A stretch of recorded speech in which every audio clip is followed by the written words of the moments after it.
Hello everyone, welcome back and I hope you're doing well. Now, you may have seen an interview yesterday on Sky with Dillian Whyte. He was giving his views on the fight at the weekend and he said some things that I think illustrated some sort of major points about not just Dillian but fighters in general. And I'm going to sort of sum up a few points and paraphrase what Dillian said. He basically said that he felt he was in the fight with Fury. He felt that there wasn't much in it. He felt that he wasn't dominated. But most tellingly of all, he said that he thought the referee should have given him more time to recover, because when Fury landed the uppercut, it only buzzed him, and then Fury shoved him over, and it was the push that made Dillian's head ricochet off the canvas and essentially knocked him out. And he's saying, well, I should have had more time to recover. You know, that's an illegal move, which it is. Pushing someone is an illegal move. Okay. Now, we all know that fighters are a special breed because they have tremendous pride. They have a lot of self-doubts as well, which, again, makes the psychology of any fighter fascinating. But sometimes they have to be protected from themselves. And I think the attitude of Dillian Whyte, who is a fighting man and a proud man, it kind of illustrates that point. Sometimes people have to be protected from themselves. Because make no mistake about it, most of us, even people who have some experience in boxing rings, in MMA and whatever, getting in a ring in front of 94,000 people at Wembley Stadium, most of them would probably faint, or they'd shit themselves, or they'd get out of the ring and run away. It takes a special type of person to perform under that type of scrutiny. And Dillian Whyte clearly is one of those people that can do that.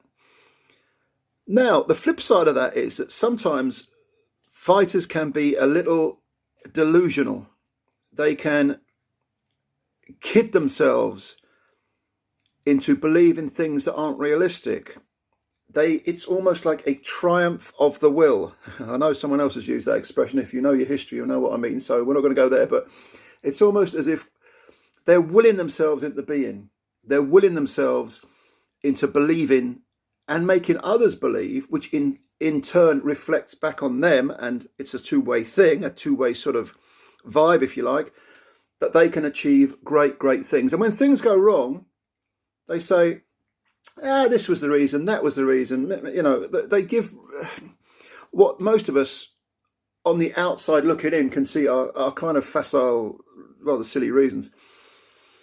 There is no doubt that Dillian was more than buzzed when that uppercut hit him. He was essentially out on his feet. And yes, Fury pushed him. Dillian went back. He hit his on the canvas. He was gone.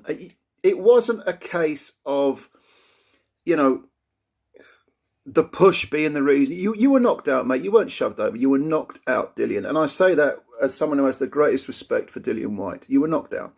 And it was a fair win. And yeah, it was an illegal manoeuvre pushing you over.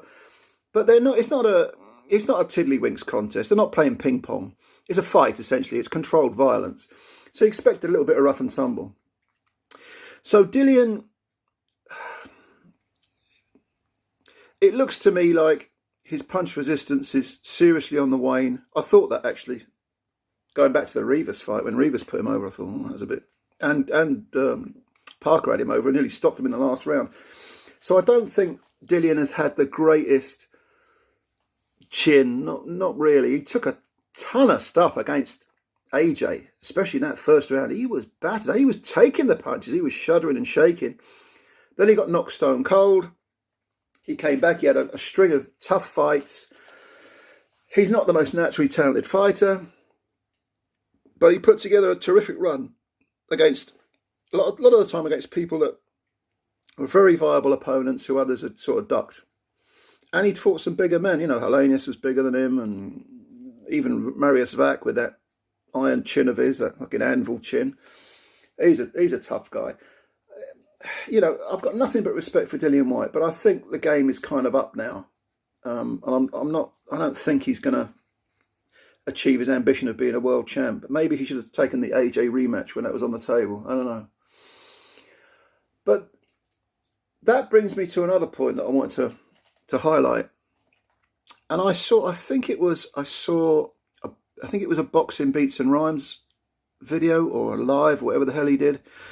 And he mentioned this point, which I thought was very interesting. If I've got it wrong and it isn't Beats, if it's another guy whose video I've watched, I apologise in advance, but I think it was a Beats video, where he said that he didn't think Whyte really wanted to fight Fury. He wanted Wilder, but Fury got to Wilder, and then he was the WBC mandatory, so Dillian had to fight Fury.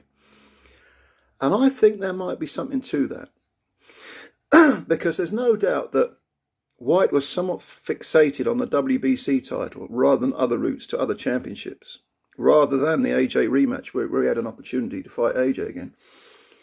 And I know that there are rumours that something happened between Whyte and Wilder involving a woman. I don't know whether that's true or not, I've no idea. But clearly Dillian wanted that WBC title, that green belt.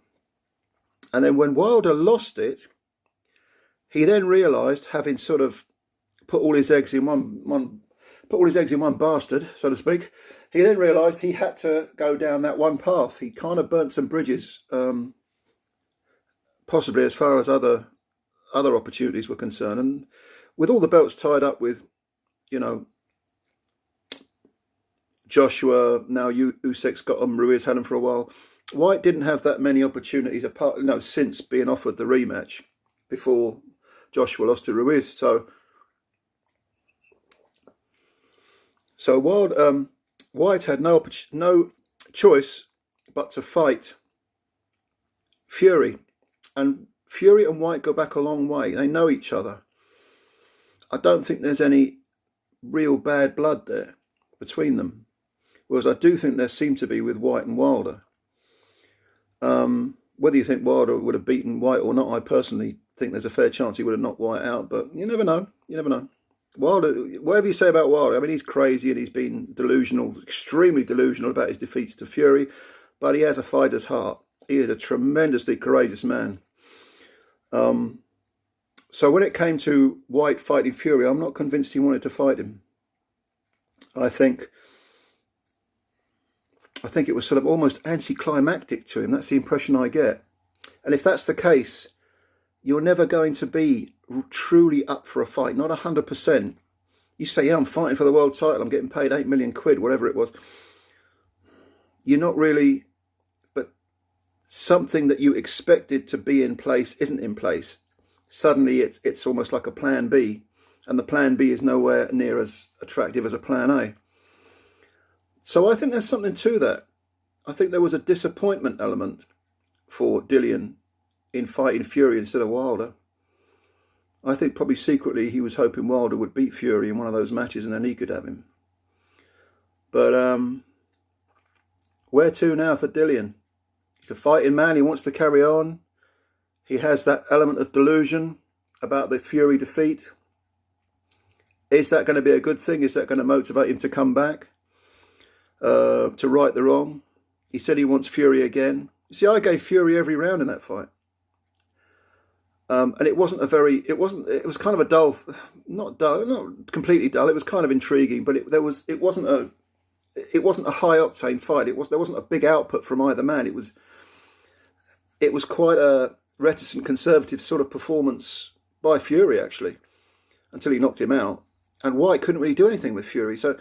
But Fury wasn't battering him. He wasn't like he was smashing him up. There were some dirty tactics. The referee warned them. They were tying each other up.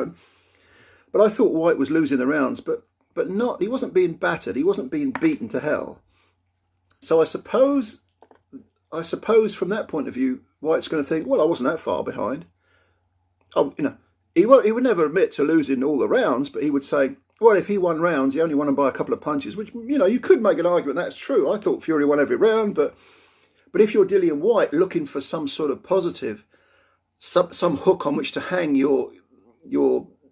to rationalise the defeat, to hang your optimism, to hang your self-belief, to minimise the damage, to repair the damage, that would probably be the way he looks at it. Hopefully he won't become as completely and utterly delusional as Wilder was, but Maybe there's a thin line between that. I don't know. But anyway, leave your thoughts down below. Those are my thoughts. I thought it was an interesting interview with Whyte over after the Fury fight. Interestingly, he seemed very sort of subdued and quite down about the Fury fight, whereas when he got knocked out by Povetkin, which you would think would be a far bigger disaster, he was really quite upbeat the following day when he gave the interview. But what do you think? Let me know. Leave your comments below. If you're new to this channel, you can subscribe. Hit the subscribe button. I'd appreciate that a great deal. Like the video. You know the drill. Thanks for your time anyway, and we'll speak again soon. Meanwhile, as always, take care of yourself. Bye for now.